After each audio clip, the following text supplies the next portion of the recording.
बोलो असली महात्मा है कि नहीं, जो काम को भी जीते और क्रोध को भी जीते। नहीं तो जो काम भगवान शंकर नहीं कर पाए वो काम नारद जी ने किया है।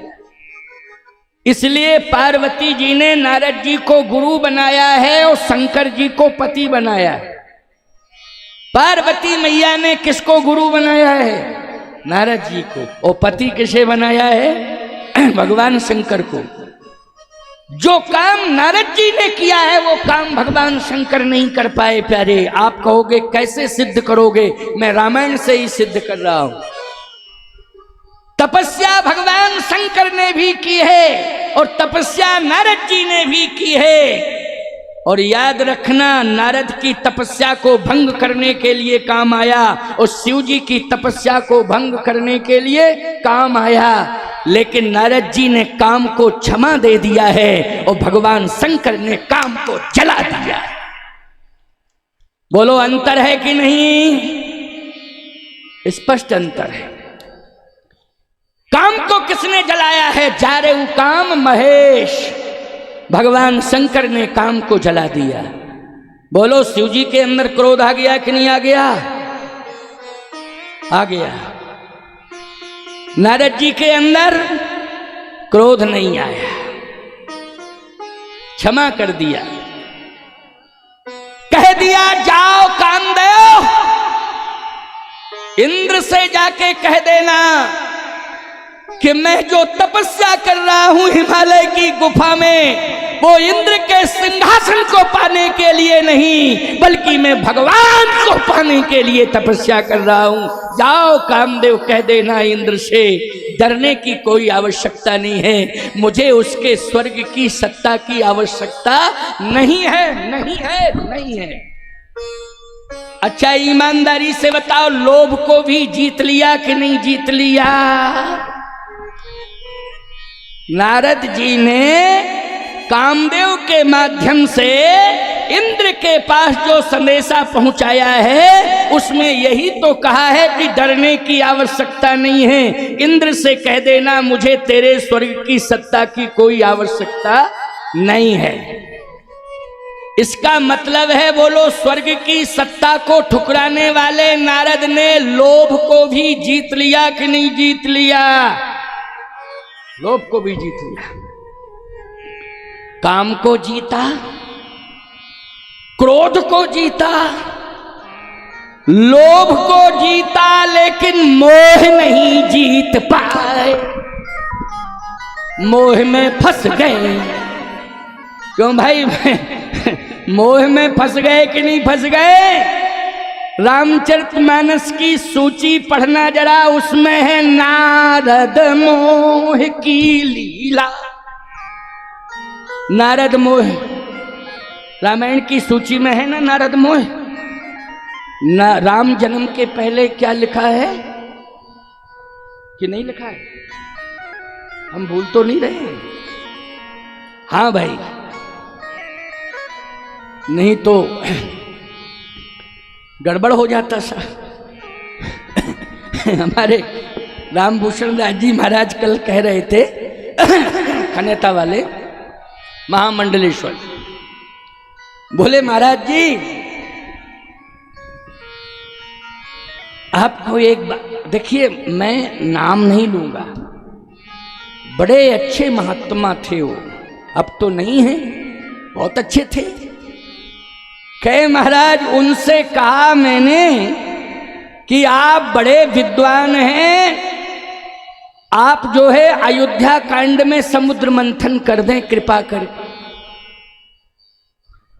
लेकिन महाराज क्या बतावें, ऐसी चिलम चढ़ गई खोपड़ी पर कि समुद्र मंथन ना सुना के पता नहीं कौन सा मंथन सुना के, बुद्धि का संतुलन ही उस दिन बिगड़ गया। सोचो जरा, विचार करो। इसका मतलब है अगर गांजे का नशा चढ़ता है तो तपस्या का नशा भी चढ़ता है। समझ गए हो? नशा कई प्रकार का होता है, ऐसी बात नहीं कि एक ही प्रकार का नशा होता हो। कई प्रकार का नशा होता है, सत्ता का भी नशा होता है। तपस्या का भी नशा होता है, गांजे का भी नशा होता है, भांग का भी नशा होता है, और आपको क्या बतावें, पैसे का भी नशा होता है। हमसे बड़ा आदमी कोई नहीं है पैसे वाला, हमारे पास बहुत पैसा है। एक बात बतावे, नशा करो, एक करो केवल, इसके अलावा नहीं, सारे नशे फैल हैं। एक ही नशा करना प्यारे, सारे नशे फैल हैं।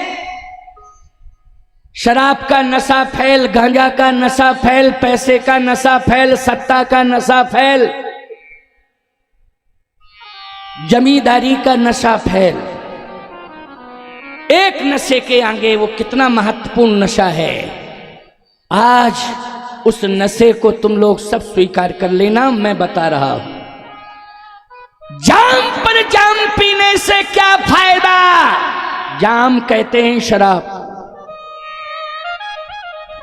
जाम पर जाम पीने से क्या फायदा? रात को पी, सुबह उतर जाएगी, लेकिन अपनी मात्र मुखा से ऐसी प्रीति कर लो, सारी जिंदगी नशे में गुजर जाएगी, सारी जिंदगी नशे में गुजर जाएगी। मात्र मुखा के चरणों में समर्पण कर दो, पूरा जीवन समर्पण कर दो। धन दौलत जमीन जायदाद जो कुछ तुम्हारे पास हो सब समर्पित कर दो। ये नशा तुम्हारे जीवन में आ जाए, बोलो इससे बड़ा नशा होगा कोई? इससे बड़ा नशा और कौन हो सकता, क्या हो सकता है? ये सबसे बड़ा नशा है। माँ के चरणों की भक्ति, ये सबसे बड़ा नशा है। माँ के चरणों में समर्पण, ये सबसे बड़ा नशा है। माँ के चरणों में प्रीति, ये सबसे बड़ा नशा है। हनुमान जी ने माँ जानकी के चरणों में अपना समर्पण कर दिया। ऐसा नशा चढ़ा कि चारों युग प्रताप तुम्हारा है, प्रसिद्ध जगत उजियारा।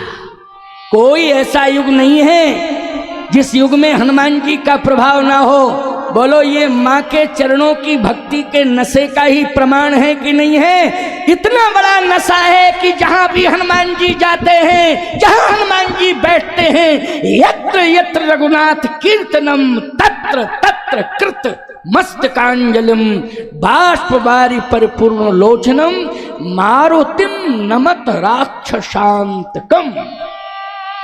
यत्र तत्र सर्वत्र जो है हरि नाम संकीर्तन करते रहते हैं। बोलो ये नशा है कि नहीं?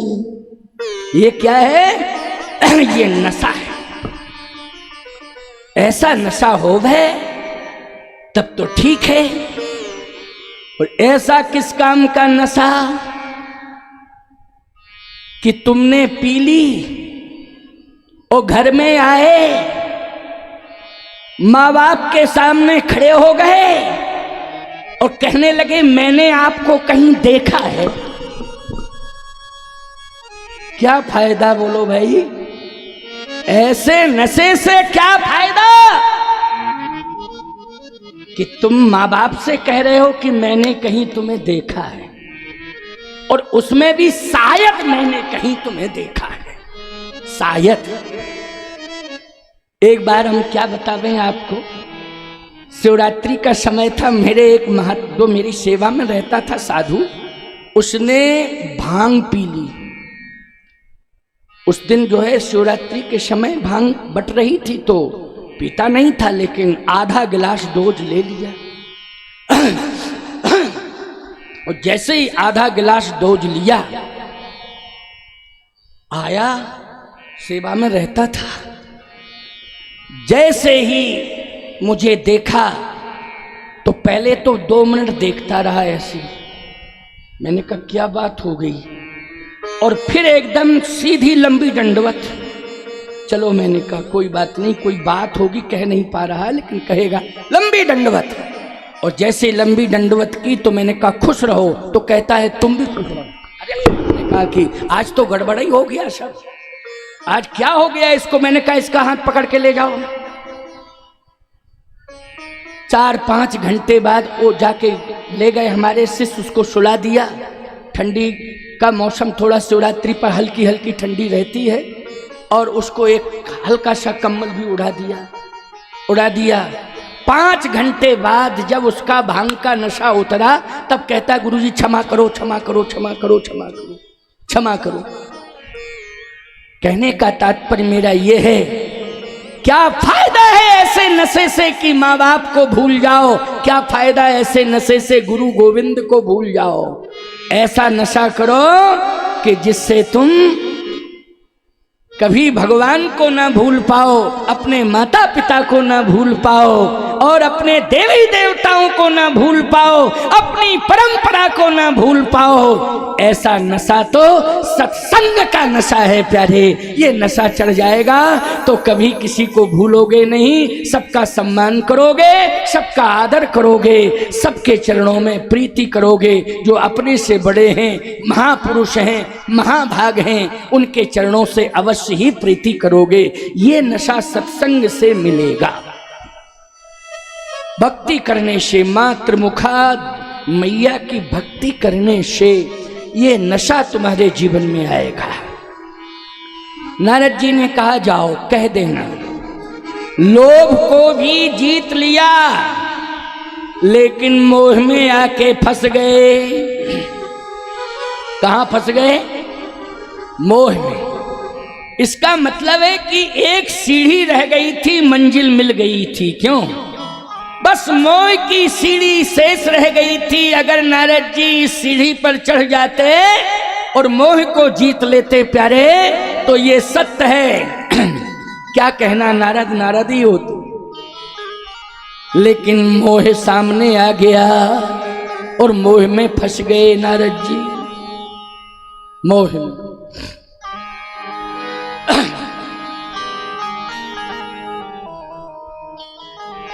अच्छा बद्रीनाथ तुम लोग गए हो? कितने लोग गए हो? जरा हाथ उठाओ थोड़ा सा। काफी लोग गए बद्रीनाथ। जाना चाहिए। बद्रीनाथ से जब वापस आते हो तो ऋषिकेश मिलता है कि नहीं मिलता है? हाँ मिलता है। आपने कहा मिलता है।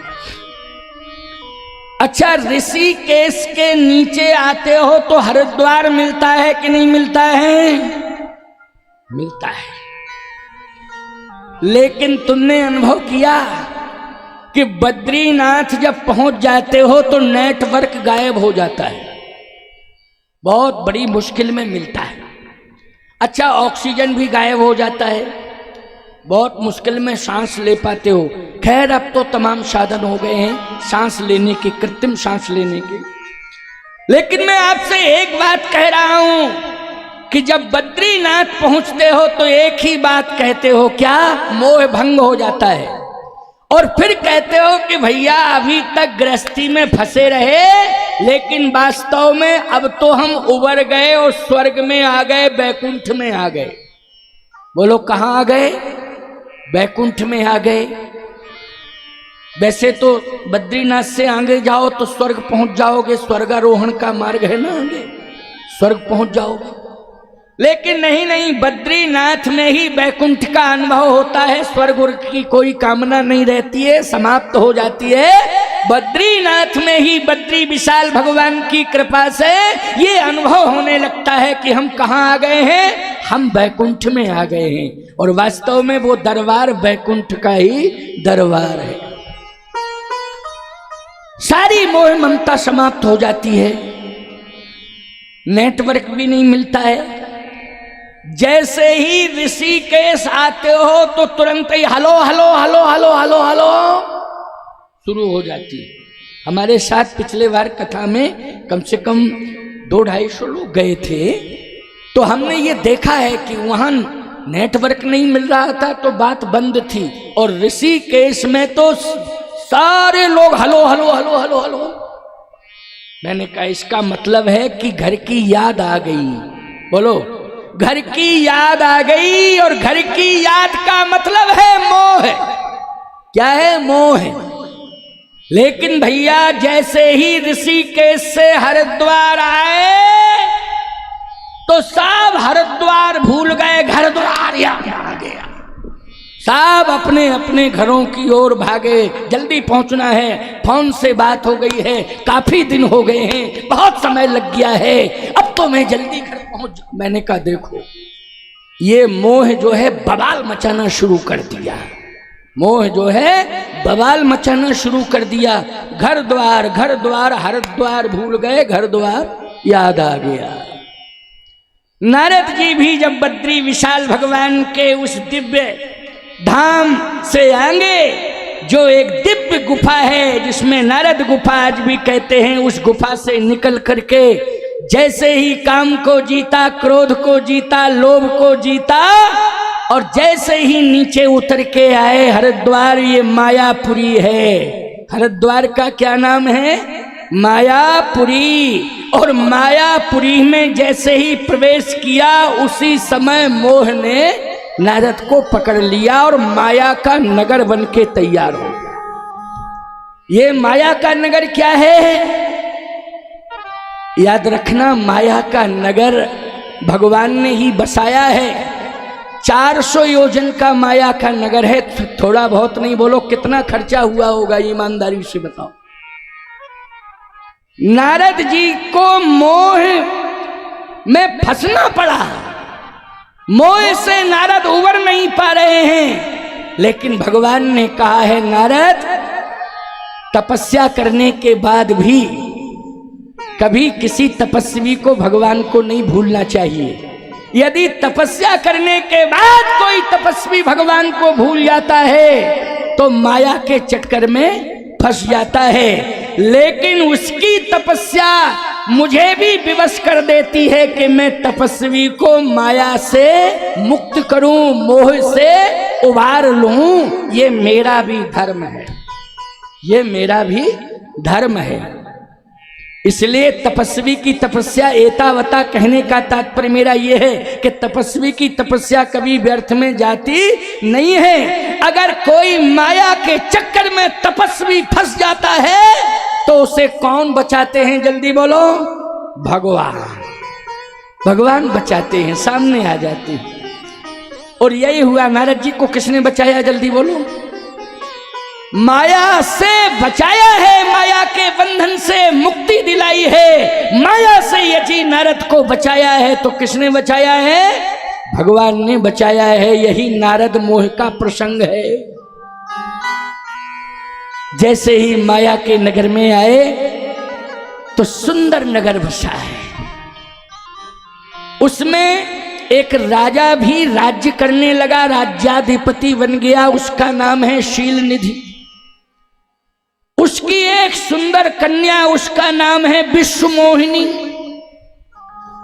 विश्वमोहिनी इतनी सुंदर है, पूरे संसार को मोहित करती है। समझ गए हो ना? उसका नाम क्या है? विश्वमोहिनी। केवल एक राज्य को नहीं, पूरे संसार को मोहित करती है, वो है विश्वमोहिनी।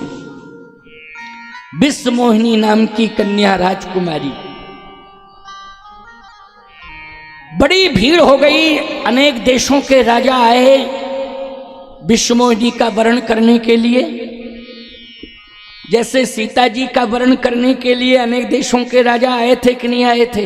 किसका? सीता जी का। दीप दीप के भूपति नाना, आए हैं सुन हमपन ठाना। लेकिन सही बताओ, सीता जी कौन हैं? बोले सीता जी हैं सुंदरता कहाँ सुंदर करई, और छवि ग्रह दीप शिखा जन बरई। सुंदरता को भी सुंदरता देने वाली हैं, उनका नाम है जानकी। वो जानकी मैथिली का वर्ण करने के लिए अनेक देशों के राजा आए थे, लेकिन बोलो वर्ण किसने किया? जल्दी बोलो। प्रभु राम ने। विश्वमोहिनी को वर्ण करने के लिए अनेक देशों के राजा आए हुए हैं, स्वयं नारद जी पहुंच गए हैं, लेकिन वर्ण किसने किया है विश्वमोहिनी को? भगवान नारायण ने। भगवान नारायण ने। अनेक देशों के राजा, नारद जी भी पहुंच गए।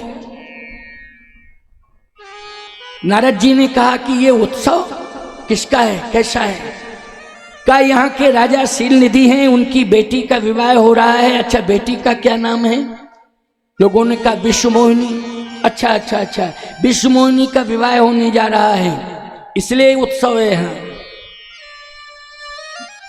नारद जी थोड़ा आगे बढ़े, क्योंकि नाम बहुत हो गया था कि काम को जीत लिया, क्रोध को जीत लिया, लोभ को जीत लिया। ऐसा महात्मा तपस्वी हिमालय में, लेकिन हिमालय से उतर के धरती पर आया है, इसलिए राजा शीलनिधि ने स्वागत किया, सम्मान किया। ऐसे महापुरुष से आशीर्वाद दिलाया जाए। बोलो, साधु महात्मा पहुंच जाएं तो क्या उम्मीद रखते हो? जल्दी बोलो। साधु महात्मा पहुंच जाएं तो आशीर्वाद की उम्मीद होती है। शीलनिधि ने भी सोचा, महापुरुष हैं, नारद जी बहुत बड़े महात्मा हैं, ये आशीर्वाद दे दें तो नारद जी का सम्मान हुआ, नारद जी का वंदन हुआ, अभिनंदन हुआ, स्तवन हुआ। बेटी आई, कहा महाराज यही बेटी है, इसे आशीर्वाद दो, सुंदर वर मिले, क्योंकि स्वयंवर है। उस स्वयंवर में ईमानदारी से बताओ, पूरा वर्ण करने का अधिकार पिता को नहीं है, पुत्री को है। जल्दी बोलो, स्वयंवर में पति के वर्ण का अधिकार किसे मिल जाता है? 100% पूरा मिल जाता है, पुत्री को पिता के अधिकार नहीं रहते हैं, पुत्री के संपूर्ण अधिकार। अच्छा, सही बताओ, तो पुत्री को स्वस्थ मस्तिष्क से ही वर्ण करना चाहिए कि नहीं करना चाहिए? अगर पिता के हाथ में अधिकार हो तो जो घर वर कुल होए अनूपा, तो करिए विवाह सुता अनुरूपा। यदि पिता के हाथ में बेटी के विवाह का अधिकार रहता है तो घर अच्छा होना चाहिए, वर अच्छा होना चाहिए, कुल अच्छा होना चाहिए, इस पर पिता विचार करता है। लेकिन स्वयंवर हो और बेटी को संपूर्ण अधिकार मिल जावे तो ईमानदारी के साथ बताओ, बेटी पर डिपेंड करता है कि वो किसका वर्ण करती है। फिर भी पिता के मन में आया कि मेरी बेटी स्वस्थ मस्तिष्क से वर्ण करे, मेरी बेटी जो है स्वस्थ मस्तिष्क से वर्ण करे, और वर्ण करे हमारे कुल परंपरा का ध्यान रखे।